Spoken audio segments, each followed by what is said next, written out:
Om Namo Venkatesaya. Welcome back to our channel. నా వీడియోల్ని చివరి వరకు చూసి దయచేసి లైక్ చేయండి. మీరు లైక్ చేయడం వల్ల ఈ వీడియోలు మరికొందరికి వెళ్తాయి కాబట్టి దయచేసి లైక్ చేయండి.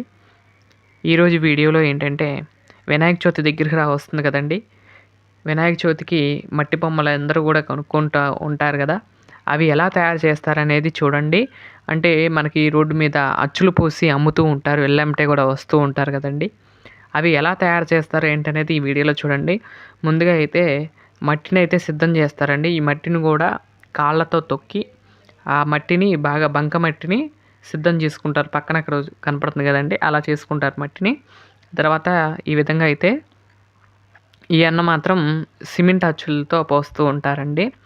అలాగే కొంతమంది ఏం చేస్తారంటే చెక్క అచ్చులు కూడా ఉంటాయి, అవి కూడా పోస్తూ ఉంటారు. ఇంకొందరు ఏం చేస్తారంటే ఫైబర్తో చేసిన అచ్చులు ఉంటాయి, అవి కూడా చేస్తుంటారు.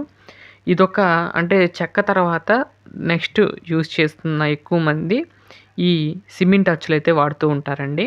చూస్తున్నారు కదా, ముందుగా అయితే ఆయిల్ రాస్తారండి. ఆ అచ్చుకి మనం బొమ్మ తీస్తారు కదా, వాటికి ఫస్ట్ అయితే ఆయిల్ రాసిన తర్వాత వాటి మీద ప్లెయిన్గా కూడా వేసేస్తారు కొన్ని.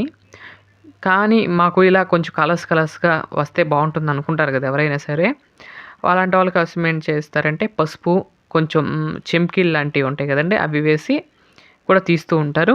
ఏంటంటే ఈ పసుపు కానీ కలర్స్ వేయటం వల్ల ఏంటంటే బొమ్మ అనేది రూపము చాలా నీట్గా కనపడుతుంది. అంటే ఫినిషింగ్ అనేది బాగా వస్తుంది కాబట్టి వారు ఏం చేస్తారంటే పసుపు కానీ అలాంటి గులాలు కానీ అలాంటివి వేయటం వల్ల, కలర్స్ వేయటం వల్ల చాలా బాగుంటాయి.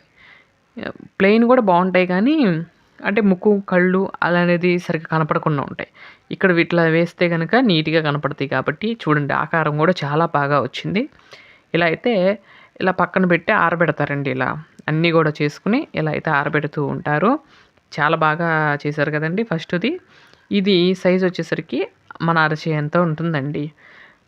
ఈ సైజులో అయితే స్టార్ట్ అవుతాయి.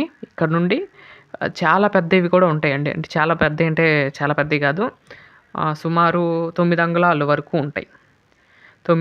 9 అంగుళాలు మించి చేయలేరు, మట్టితో చేయొచ్చు. అంటే ఈ అచ్చులు లాంటివి మాత్రం చేయలేరు. 9 అంగుళాల వరకు చేయగలరు. ఇలా అయితే మట్టిని ఆ విధంగా అయితే పైన సైడ్లన్నీ తీసుకుని తర్వాత దాన్ని ఇట్లా ప్రెస్ చేయటం వల్ల ఏంటంటే బంక అనేది ఎక్కువగా ఉంటుంది.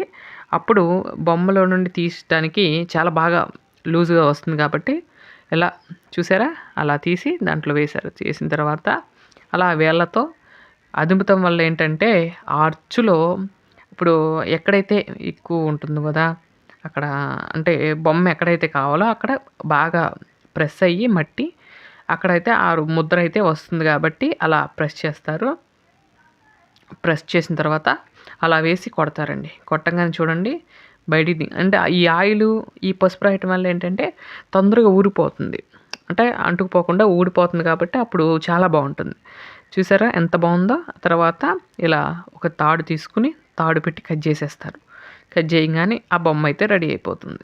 ఇలా మన దగ్గర వీరు మాత్రం చేసేటప్పుడు మాత్రం 3 అయితే నాకు చేసి నా ముందు చేశారు.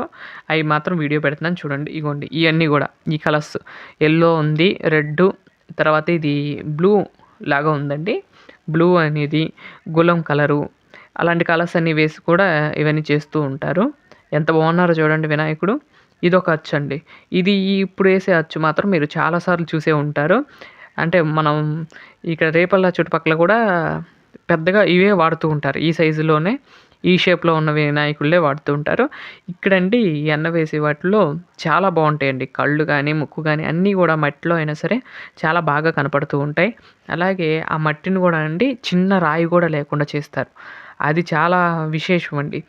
చిన్న రాయి ఉన్నా సరే అక్కడ అడ్డుకుపోయి అవి విగ్రహం పాడయ్యే ఛాన్స్ ఉంటుంది, మట్టి విగ్రహం. అందుకని ఏం చేస్తారంటే ఆ మట్టిని కూడా చిన్న చిన్న రాళ్ళు కూడా లేకుండా చాలా జాగ్రత్తగా చేస్తూ ఉంటారు. నేను అవి కూడా తీసేవాడిని, మట్టి ఎలా తయారు చేశారనేది కూడా. కాకపోతే ఏంటంటే నేను వెళ్ళేసరికి అప్పటికే చేసేసారంట, మట్టి తొక్కేశారు కాబట్టి.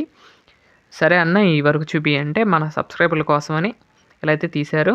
అలాగే ఈ అన్నయ్యకి యూట్యూబ్ ఛానల్ కూడా ఉందండి. ఈ అన్నయ్య యూట్యూబ్ ఛానల్ పేరు రేపల్లె లోకల్ టెంపుల్స్ అండి. అంటే రేపల్లో ఉన్న లోకల్ టెంపుల్స్లో యొక్క ఆ గుళ్ళల్లో జరిగే విశేష కార్యక్రమాలన్నీ కూడా వీడియోలుగా తీసి అందిస్తూ ఉంటారు. రేపల్లిలో ఎవరైనా సరే ఆలయానికి వెళ్ళలేము అనుకున్న వారు ఇలా ఫోన్లో చూసి తృప్తి పడతారని చెప్పి, అలాగే స్వామివారిని కూడా మీరు కూడా సేవించుకుంటారు కాబట్టి ఇలా అయితే వీడియోలు తీస్తూ ఉంటారు. ఎవరైనా ఇంట్రెస్ట్ ఉంటే రేపల్ల వాళ్ళు అన్న ఛానల్ని కూడా సబ్స్క్రైబ్ చేసుకోండి. అన్న ఛానల్ని కూడా చూడవలసిందిగా కోరుకుంటున్నాను. వారి ఛానల్లో రేపల్లో ఉన్న చుట్టుపక్కల ఆలయాలు అవన్నీ కూడా చూపిస్తూ ఉంటారు. ఇలా వినాయక చవితి ముందు మాత్రం ఇలా బొమ్మలు చేసి తయారు చేస్తూ ఉంటారు. ఇది కూడా చాలా మంచి ఆర్ట్ అండి. చాలా బాగా చేస్తూ ఉంటారు. వినాయక చవితి ఒక 2 నెలల ముందుగానే అచ్చులైతే తయారు చేసుకుంటూ ఉంటారు. సిమెంట్ అచ్చులు చాలా బాగా చేస్తూ ఉంటారండి. చూసారా ఈ బొమ్మలన్నీ కూడా చాలా బాగున్నాయి కదండి. ఇలా అయితే అన్నీ పెట్టిన తర్వాత ఫ్యాన్ కింద అయితే పెడతారండి. ఫ్యాన్ కింద పెడితే అవి మట్టి ఎండలో పెట్టకూడదు. ఎండ పెట్టకుండా ఒక క్లోజ్డ్ ప్లేస్లో పెడితే 2 రోజులకి అవి గట్టి పడతాయి కాబట్టి ఇలా అయితే చేస్తూ ఉంటారండి. నాకైతే చాలా బాగా నచ్చిందండి. ఈ విగ్రహాలు అయితే మీకు ఎవరైనా కావాలంటే రేపల్లో మనకి రాజేష్ థియేటర్ ఎదురుగా పెడుతూ ఉంటారండి. వారి దగ్గర వెళ్తే వారు అమ్ముతూ ఉంటారు. అక్కడ చూడవలసిందిగా కోరుకుంటున్నాను.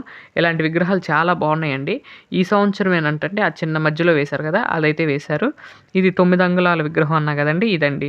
చూసారా ఎంత బాగుందో, జీవకళతో ఉంది. అలాగే అన్ని ఫినిషింగ్ కూడా బాగా వచ్చింది. ఆ తర్వాత ఇక్కడ ఇందాక చూసారు కదండి, ఇందాక కలర్ వేశారు. ఇప్పుడు ప్లెయిన్ది అయితే ఇలా ఉండిద్ది, కలర్ వేస్తే అలా ఉంటుందండి.